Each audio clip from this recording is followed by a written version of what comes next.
Hola, ¿qué tal? Pues en este video vamos a revisar un poco el caso de Mercosur, que como habíamos platicado en clase, si se acuerdan, estamos viendo las zonas de libre comercio y las uniones aduaneras y todos los tratados que dan origen y las reglas que de alguna manera van a estar regulando todo lo que sucede ahí y la actividad comercial entre estos países. El tema es comercio exterior y vamos a checar este ejemplo bastante curioso del Mercosur.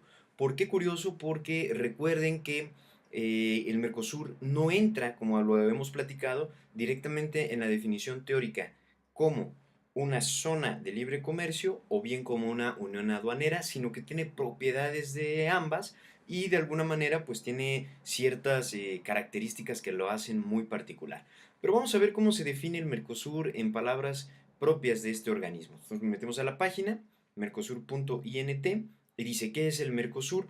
Dice, bueno, el mercado común del sur es un proceso de integración regional, estoy en esta parte, instituido inicialmente por Argentina, Brasil, Paraguay y Uruguay, al cual en fases posteriores se han incorporado Venezuela y Bolivia. Vamos a ver cuáles son entonces los países que forman parte de este organismo internacional de comercio, que de momento lo vamos a llamar así. Fíjense bien, voy a bajar un poco acá la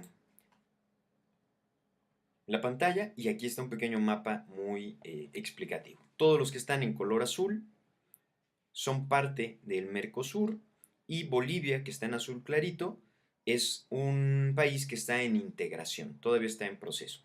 De pronto vemos por aquí que está incluido Venezuela. Hoy en el año 2019 Venezuela tiene también una situación muy particular y vamos a ver qué efectos tiene esto sobre la integración de este país al Mercosur. Si bajamos un poquito la página, nos vamos a dar cuenta que aquí en el mapa dice eh, la República Bolivariana de Venezuela se encuentra suspendida en todos los derechos y obligaciones como Estado parte del Mercosur, de conformidad con lo dispuesto en el segundo párrafo del artículo quinto del protocolo de Ushuaia.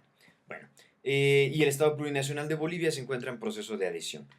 Es importante saber que aunque Venezuela se sigue considerando parte del organismo conocido como Mercosur, está suspendido en cuanto a todos tus derechos y obligaciones.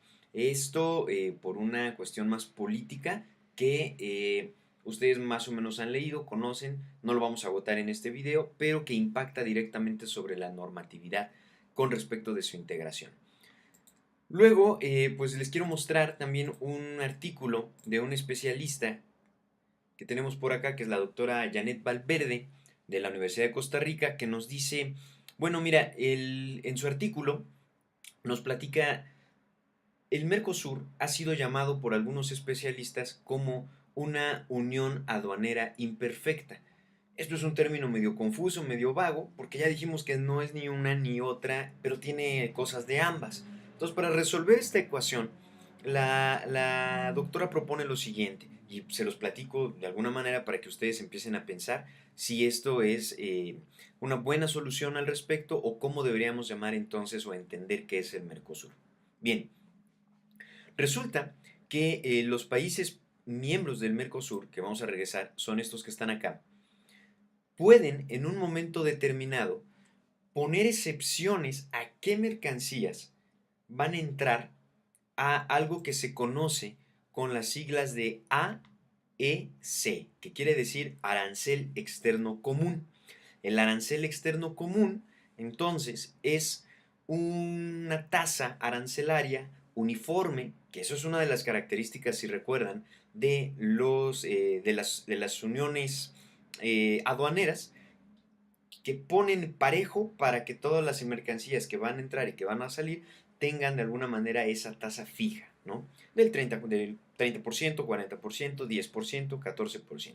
Pero en el caso del Mercosur, cada país se reserva el derecho de sacar ciertos productos o ciertas mercancías de la tasa única arancelaria o del arancel externo común, que también se le conoce así. Por ejemplo, los que casi siempre están dentro de esa tasa son los automóviles y el azúcar. hay que pensar, porque es muy interesante, por qué ocurre esta situación, por qué el azúcar y por qué los automóviles siempre están dentro de la tasa de arancel externo, ¿no? Y hay algunas otras cuestiones o algunos otros productos que se van a estar sacando conforme cada país miembro de Mercosur decida que es conveniente. Y ahí está el punto controvertido, porque decidir qué entra, qué sale, qué ponemos en el arancel común, qué no ponemos, es más común encontrarlo en las zonas de libre comercio, que es el otro gran tipo de organismo comercial exterior, ¿no? Entonces, por eso no se entiende que si es uno o si es otro. Sin embargo, lo que sí sabemos, cuáles son las condiciones que, de acuerdo a los tratados y a los acuerdos comerciales que dan origen al Mercosur, qué productos puede sacar cada país. Fíjense bien, está subrayado acá y se los voy a leer.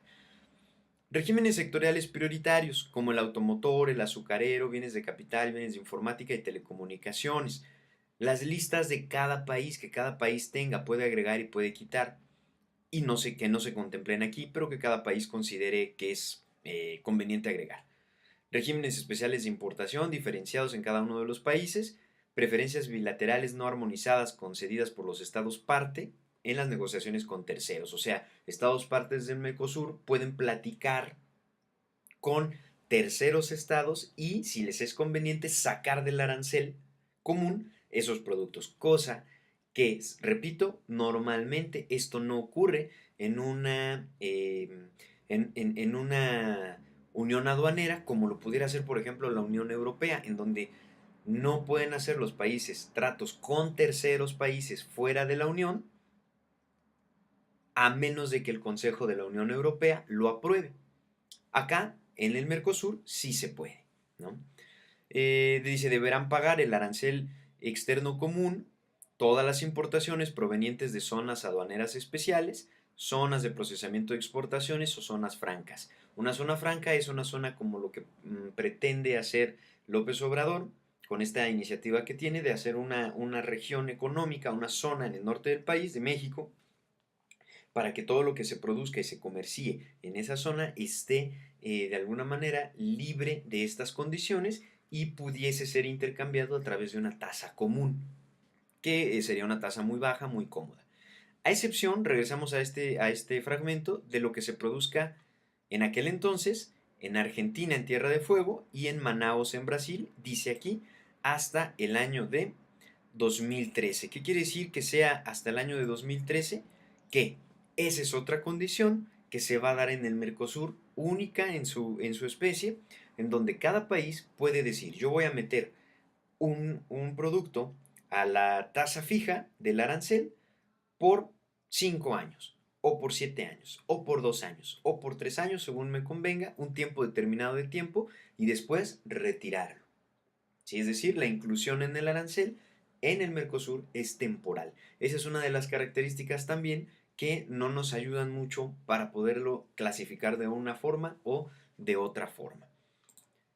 Para terminar, les recuerdo entonces que prácticamente la problemática que surge en torno a la clasificación teórica del Mercosur es que, recapitulando, no tiene una cabida como zona de libre comercio, pero tampoco como unión aduanera, sino que tiene elementos de ambos. Por eso entonces, ¿qué es el Mercosur? Bueno, el Mercosur es un organismo de comercio internacional que aglutina o reúne países sudamericanos, que tiene como característica la hibridación, es decir, es un híbrido entre propiedades de la zona de libre comercio y propiedades de la unión aduanera.